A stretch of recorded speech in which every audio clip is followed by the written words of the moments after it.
Hi everybody.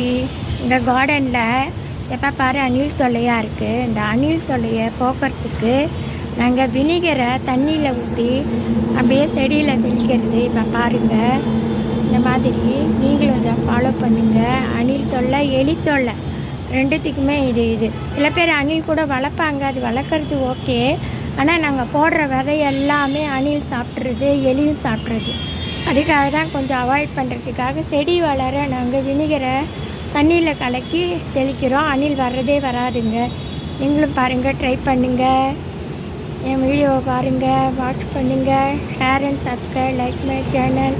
Thank you bye. Synthetic vinegar இதை தான் நாங்கள் யூஸ் பண்ணுறோம் செடிக்கெல்லாம்.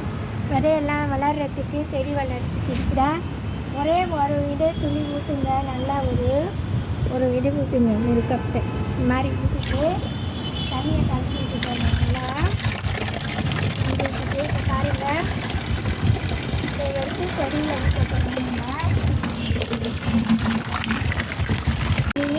மாதிரி இந்த விதையெல்லாம் போட்டிருக்கோம் பாருங்கள். இங்கே இந்த விதைகள்லாம் நம்ம தெளிக்கிறோம்.